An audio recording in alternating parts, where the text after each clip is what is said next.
दुखों से मुक्ति। एक बार भगवान बुद्ध जी एक गांव में उपदेश दे रहे थे।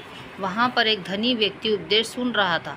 वह भगवान बुद्ध से एक प्रश्न पूछना चाहता था, लेकिन सब लोगों के सामने प्रश्न पूछने में संकोच कर रहा था, क्योंकि उसकी गांव में काफ़ी प्रतिष्ठा थी। प्रश्न ऐसा था कि उसकी प्रतिष्ठा दांव पर लग जाती, लेकिन सब लोगों के सामने प्रश्न पूछने में संकोच कर रहा था।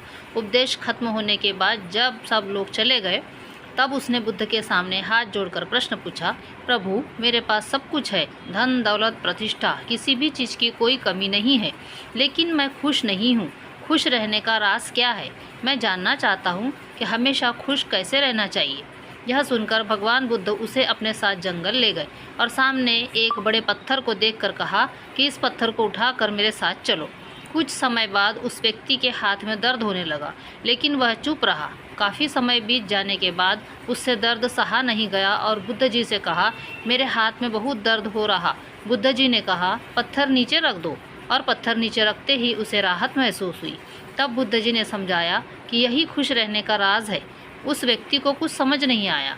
बुद्ध जी बोले, जिस तरह इस पत्थर को जितने समय तक हाथ में रखोगे उतना ही दर्द होगा।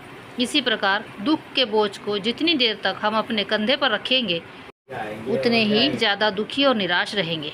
यदि व्यक्ति खुश रहना चाहता है तो उसे दुख के पत्थर को जल्द से जल्द नीचे रखना होगा।